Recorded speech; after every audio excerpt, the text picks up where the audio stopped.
Varicose veins తో బాధపడుతున్నారా? దసరా సందర్భంగా ఉచిత కన్సల్టేషన్, సర్జరీపై 20% వరకు డిస్కౌంట్.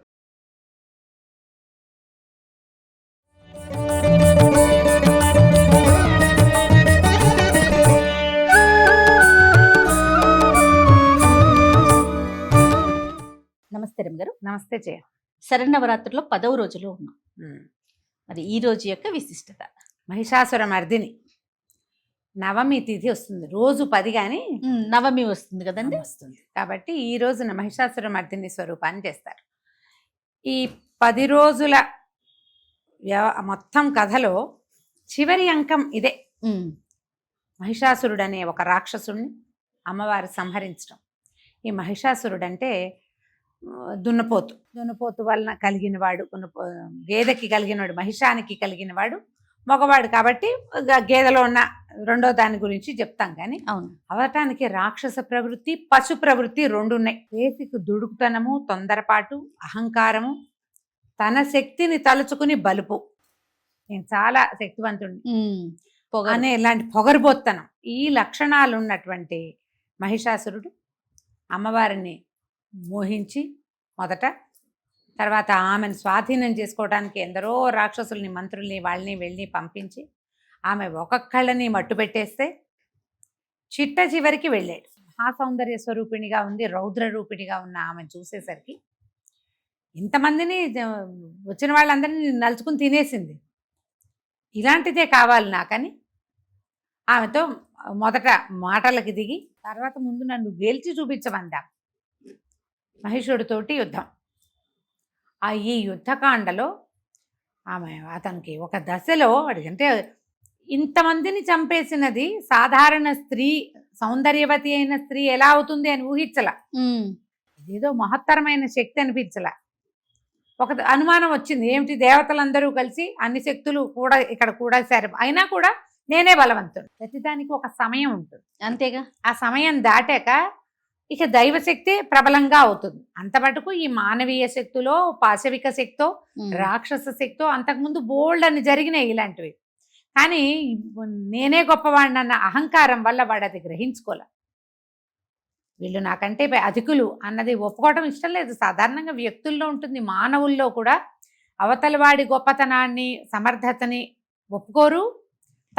తమని గురించి తాము చాలా ఎక్కువ ఊహించుకుంటారు. ఒక దశ దాకానే మన ఎక్కువతనం ఉంటుందని, ఆ పరిధి దాటాక, ఆ గీతలు దాటేశాక ఇక మనదేం ఉండదు. ఈ మహిషుడు కూడా అది ఆలోచించని రకము మనస్తత్వం కలిగిన వాడు. అందుకే పశు ప్రవృత్తి, రాక్షస ప్రవృత్తి, పశువులు కూడా తెలీదు, మృత్యుభయం తెలీదు. యుద్ధానికి సన్నద్ధమైతే ఆమె అతనితో యుద్ధం చేసింది. ఒక దశలో మహిషుడు పరిగెత్తాడు, పారిపోతున్నాడు భయంతో. అయిపోయింది, ఇంకా చంపేస్తుంది, ఇంకేం లేదు, వచ్చేసింది. ఈయన వాహనం మీద కూడా చండసింహం, అమ్మవారి ఎక్కిన సింహం దూకేసింది. ఆ సింహము పరిగెత్తుకొస్తుంది. ఆమె చూసినా భయం వేసింది, ఆవిడని చూసినా భయం వేసింది. పరిగెడితే ఆమె అతని వెనకాల పరిగెత్తి అంగాలు, పెద్ద పెద్ద అంగాలతో భూమి బ్రహ్మాండ భాండం అంతా దరిల్లిపోయిందట. ఒక 4 అడుగులు వెనకాల వెళ్ళి వేగంగా వెనక నుంచి పట్టుకుని సంహరించింది. ఆ సంహార స్వరూపాన్ని ఈ రోజున మనం పూజిస్తాం. ఎప్పుడు పాశవిక ప్రవృత్తో, రాక్షస ప్రవృత్తో, అధికార ధన మదము, బలగర్వము, ఏదైనా ఒక గీత దాటే వరకే, అంతే. ఆ గీతలు దాటాక ఇక మీకు చరమాంకం పాడటమే అవుతుంది. ఎవరైనా అంతే. ఆ సమయానికి పరమ సుకుమారిగా, సౌందర్యవతిగా, అబలగా, అనుభవించదగిన వస్తువుగా కనపడిన స్త్రీ స్వరూపిణి అయిన అమ్మ ఈమె ఒట్టి అనుభవింపబడేదే కాదు, అవసరమైతే ఈ స్వరూపాన్ని కూడా ఎత్తగలదు. నీ పుట్టుకకి కారణం ఆమె అనేది నువ్వు గుర్తించాలని ఈ పాశవిక ప్రవృత్తి కలిగిన మహిషుడికి చూపిస్తుంది అమ్మవారు. ఎప్పుడైతే ఇతన్ని సంహరించిందో ఆ మంచి మహోగ్ర రూపిణిని చూసేసరికల్లా బెదిరిపోయారు దేవతలంతా. భూమి ఆకాశాలు ఏకమైపోయినాయి ఆమె ఆ పరాక్రమం ముందు, ఆ ఆయుధాల ముందు, ఆ మహోగ్రమైన రూపం ముందు. అలాంటి స్వరూపంలో ఉన్నటువంటి అమ్మని ఈ రోజున ఆరాధిస్తాం. ఉగ్రస్వరూపిణిగానే ఆరాధన అందుకుంటుంది. ఇంచుమించు అన్ని దేవాలయాల్లో కూడా ఇవాళ మహర్నవమి నాడు ఉగ్రరూపిణిగా ఉండేటువంటి మహిషాసుర మర్దిని స్వరూపంలోనే అమ్మవారి సింహవాహినిగా అష్టభుజిగా అష్టాదశ భుజిగా ఎంత అలంకారం చేయగలిగితే అంత అంత. విశేషంగా ఎర్రని పువ్వులతోటి పూజ చేస్తారు, ఎర్రటి వస్త్రాలు సమర్పిస్తారు. తర్వాత బాగా అన్నపు రాసులు నివేదన చేస్తారు, పులిహోర అవి నివేదన చేస్తారు. మహర్నవమికి గారెలు వండటం కూడా, గారెలు అవి కూడా. అయితే అక్కడక్కడ మనకి కనపడుతుంది కూష్మాండబలి అంటే ఈ గుమ్మడికాయలు, గుమ్మడికాయలు. అవి కూడా నివేదన చేస్తారు. అమ్మవారు ఒక ప్రత్యేక స్వరూపంలో కనపడుతుంది. ఇప్పుడు లెక్క ప్రకారం మనం 9 రోజులు మనం కుమారి పూజ చేసుకుంటాం, ఈసారి 10 10 రోజులు కనపడింది కాబట్టి ఈ రోజును కూడా 9 సంవత్సరాల బాలికనే మనం అర్చించాలి. ఎందుకు మానటం, మనం 9 రాత్రులు అంటే నవరాత్రి అని చేసుకుంటాం. అవును. ఒక్కొక్కసారి 10వ రాత్రి వస్తుంది, 10-12 సంవత్సరాలకు ఒకసారి. ఈ రోజును కూడా ఓ 9 సంవత్సరాల బాలికని చక్కా పసుపు రాసి పారాయణ పెట్టి ఆమెకు వస్త్రాలు అవి సమర్పించి అలంకరణ చేసి ఆమె ఆశీస్సులు కూడా తీసుకోవచ్చు. దేవాలయాలన్నిట్లలో కూడా మహిషాసురమర్దిని స్వరూపంలోనే అమ్మవారు కనపడుతుంది. విశేషంగా మన ఇంటికి ఎవరైనా వస్తే మహిషాసురమర్దిని స్తోత్రం చదువుకోవచ్చు. మహిషాసురమర్దిని చాలా అద్భుతంగా ఉంటుంది. అసలు చదివితే గూస్ బంప్స్ వస్తాయి చేయ. సరిగ్గా చదివితే మంచి ఉద్రేకం వస్తుంది, సంతోషం వస్తుంది, ఉద్రేకము వస్తుంది.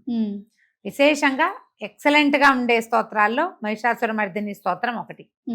దాంతోపాటుగా మన మహిషాసురమర్దినికి సంబంధించినటువంటి రకరకాల స్తోత్రాలని, శ్లోకాలని చదువుకోవచ్చు. దేవి భాగవత పారాయణ చేయొచ్చు ఈ రోజున దేవి భాగవతం. తర్వాత ఏమో చండీ సప్తశతి లేదా దుర్గా సప్తశతి అంటారు, దుర్గా సప్తశతి పారాయణ చేసుకోవచ్చు. చండీ పారాయణం చేస్తారు కదా, అది కూడా చక్కగా చేసుకోవచ్చు. విశేషించి మీరు ఎంత అన్నం వినిమయం చేస్తే అంత మంచిది ఈ రోజున. ఎందుకంటే అన్నము కొద్దిగా నివేదన కాకుండా రాసులుగా నివేదన గనక చేస్తే చాలా అత్యద్భుతమైన ఫలితం లభిస్తుంది. ఎవరెవరి అవకాశాన్ని బట్టి వాళ్ళు చేసుకోవచ్చు. అమ్మగారు కొన్ని ప్రాంతాల్లో ఈ రోజు ఆయుధ పూజ కూడా చేస్తారు కదండి. నవమి నాడు ఆయుధ పూజ చేస్తారు జయ. ఎందుకంటే ఈ మహర్నవమి రోజు అమ్మవారు సాయంకాలం మహిషాసురుని సంహరించింది. అప్పుడట దేవతలందరూ తమ తమ ఆయుధాలని అన్నీ ఇచ్చారు అమ్మవారికి. మొత్తం ఆయుధాలన్నీ అందరు దేవతలందరి దగ్గర ఉండే ఆయుధాలన్నీ కుప్పపోసి రాసి అమ్మవారికి ఇచ్చారు. ఇస్తే ఆమె అందుకే 18 చేతుల్లో ధరించి ఉందా ఆయుధాలు. త్రిశూలం ఉంది, చక్రం ఉంది, కత్తి ఉంది, వజ్రాయుధం ఉంది అమ్మవారి చేతిలో. సమస్తమైనవి ఉన్నాయి. అందుకని మహర్నవమి నాడు ఆయుధ పూజ చేయటం చాలా ప్రాంతాల్లో కనపడుతుంది. ఎప్పుడు మన అలవాటుని బట్టి కొన్ని ప్రాంతాల్లో ఏం చేస్తారు, దశమి నాడు కూడా జరుపుకుంటారు. సో దశమి నాడు జరుపుకునే వాళ్ళు రేపు జరుపుకుంటారు. నవమి నాడు అలవాటు ఉన్న వాళ్ళు ఆయుధ పూజ నవమి నాడే, 9వ నాడే. దీంతో మన పూజలు పరిసమాప్తి అయిపోతాయి కదా. లెక్క ప్రకారం ఏమిటి, 9వ రోజునే మన పూజలు అయిపోతాయి. 10వ రోజున అపరాజిత పూజ చేసుకుంటాం మనం. ఈవేళ గెలిచిన అమ్మని రేపు పూజిస్తాం.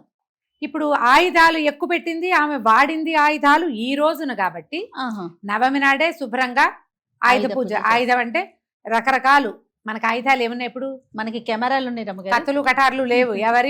ఎవడు ఏ పని చేసుకుంటే అది కంప్యూటర్తో ఉద్యోగం చేసుకుని జీవిక భోజనం దానివల్ల వస్తుంటే వాళ్ళకి కంప్యూటరు, కెమెరా వాళ్ళకి కెమెరాలు అంతే. డాక్టర్లకి వాళ్ళ స్టెథోస్కోపులు, బీపీ ఆపరేటర్స్లు, ఏమైనా మెషిన్లతోటి వైద్యం చేసుకునే వాళ్ళు మెషిన్లకి, వాటికే చక్కగా పసుపు రాసి బొట్టు పెట్టి శుభ్రం చేస్తారు. మొదట శుభ్రం చేయటం, తర్వాత పసుపు రాసి బొట్టు పెట్టడం, ఓ హారతి ఇచ్చి మన జీవికకి మన జీవితానికి ఉపయోగపడేటువంటి వస్తువుని ఈ రోజున ఆరాధించుకోవాలి. దాన్ని కూడా గౌరవించే రోజు. అందుకని ఆయుధ పూజ చేసుకుంటారు. వాహన పూజలు కూడా చేస్తారు. వాహనాలు మన రోజువారీ వెళ్ళేటువంటి వాహనాలని పూజించుకోవచ్చు. ఇవాళైనా చేయొచ్చు, రేపైనా చేయొచ్చు. శాస్త్రం ప్రకారం అయితే నవమి నాడే ఈ 9వ రోజే అంటే 10వ రోజు కదా అదేలే చివరి రోజు. ఈ ఉత్సవాలు ఇవాళతో ఫినిష్ అయిపోతాయి. మొదట కలశం పెట్టారు కదా, తొలి రోజున కలశం పెట్టిన వాళ్ళు ఈ 10వ నాటి రాత్రి అమ్మని అర్చన పూర్తయిపోయిన తర్వాత కదిపేస్తారు. కొన్ని చోట్ల మాత్రమే దశమి నాడు కదిపేది ఉంటుంది. తెల్లవారేసరికల్లా ఇల్లు గడిగేసుకుంటారు, ఏముండదు. దశమి నాడు మామూలు పూజే. ఇక ఈ కలశ పూజ, ఇన్ని షోడశోపచారాలు ఈ కలశానికే చేయటం అదంతా ఏమీ ఉండదు. కాబట్టి ఈ రోజునే ఆయుధ పూజ కూడా చేసుకోవచ్చు. మీ ఆయుధాలకి, మీ వాహనాలకి శుభ్రంగా పులికా పెట్టి, బొట్టు పసుపు పెట్టి దండం పెట్టుకోండి. వాటి వల్ల మన జీవితం ఇంత బాగా సాగుతున్నందుకు వాటి పట్ల కృతజ్ఞతగా ఉండటం అనేది మన పద్ధతి కదా. అది కదా మన సంస్కృతి సాంప్రదాయాల అనుసారంగా ఈ పని చేసుకోవటమే. ఆయుధ పూజ కూడా చేసుకుంటాం. అయిపోయాక ఇక రేపు ఉదయం అపరాజిత పూజ, రాజరాజేశ్వరి పూజా విధానం, విజయదశమి నాడు ఏం చేయాలో రేపు మళ్ళీ చెప్పుకుందాం. తప్పకుండా రమ్య. నమస్తే. నమస్తే జయ.